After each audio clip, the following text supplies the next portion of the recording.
We've decided. You're a burden now, so get out! I lost my leg in an accident. My family threw me out, ashamed. 2 years later, they opened the door and froze. My name is Zoya. I was 24 when the accident happened. A speeding truck crushed my right leg. One moment, I was returning from college. The next, I was waking up in a sterile hospital bed, confused, drugged, and missing a part of me. My parents stood at the edge of the bed, not in shock or pain, but in silence. Shameful silence. No tears. No comforting hands. Just quiet glances between each other. And then my brother said the words that broke me more than the accident ever could.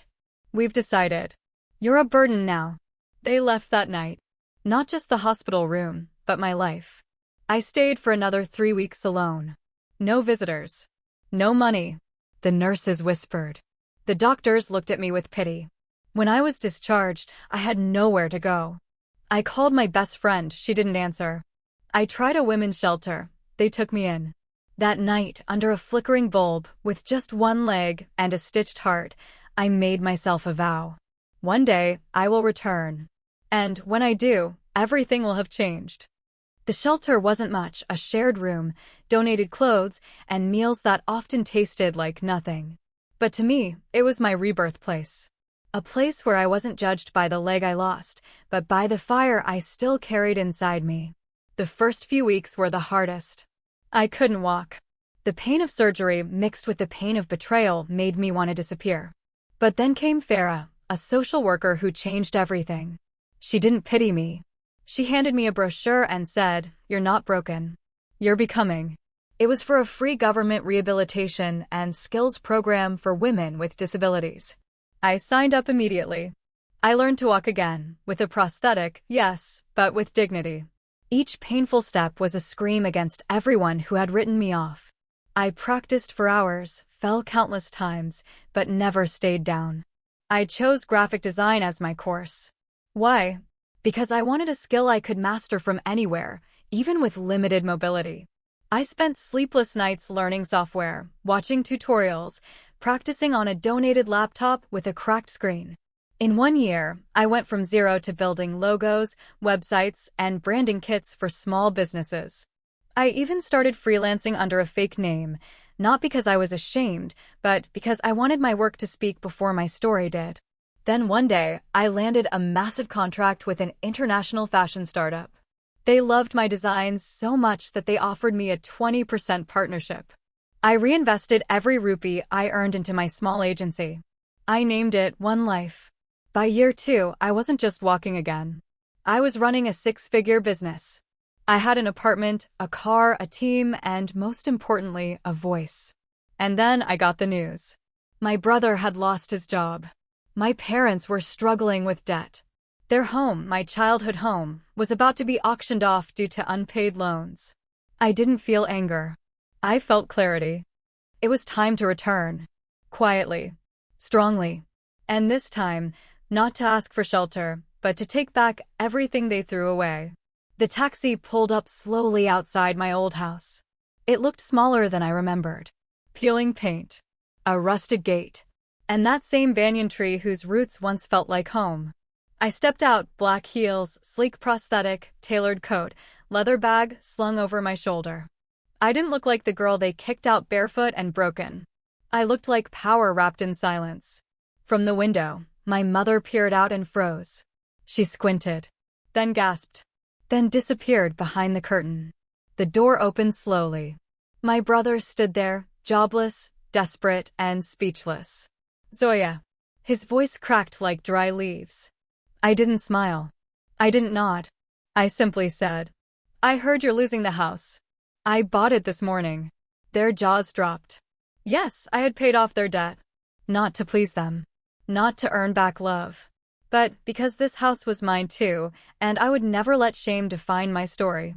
Inside, my father sat quietly in a wheelchair. He had aged 10 years. His eyes darted from my face to my leg, the one they believed had ended my worth. "How did you?" he whispered. "I didn't wait for the world to carry me," I said, setting my laptop on the table. "I learned to fly." Silence. I walked through the house, each step echoing my revenge. Not loud, not violent, just undeniable. They hadn't even kept my photo on the walls. But that was fine. I brought a framed one of my own, me receiving a Woman Empowerment Award last month. I placed it in the living room.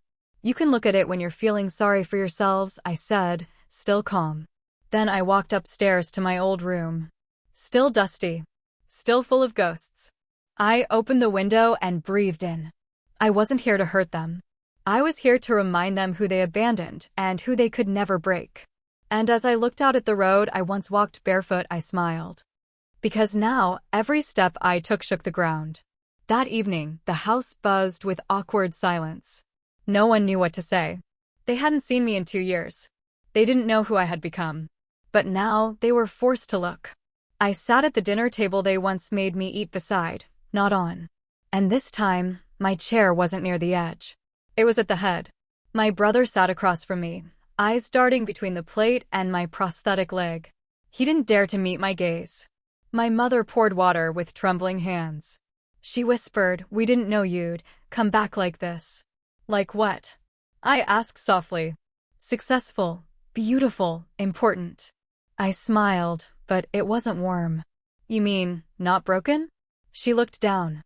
They'd thrown me out, remember? Not because they didn't love me, but because I was inconvenient. Because I reminded them of imperfection. That's what hurt the most. But now, I was their lifeline. I had bought the house in their name, not as a gift, but as a lesson. I had also arranged monthly care for my father, covered their bills, and cleared the loan they had taken after I left. And not once did I say, "You owe me." Because power doesn't scream. It just walks back in wearing heels. Later that night, I stood in my old room, now spotless. My awards and newspaper features are stacked in a small suitcase. I had arrived in silence. I would leave the same way. But before I left, I placed a note on the fridge. The daughter you threw away became the woman you can't stop talking about. I walked out, shoulders straight, head high. The neighbor peeked out from behind her curtain, startled. She ran out, "Zoya? Zoya, daughter." I turned. She hugged me tight.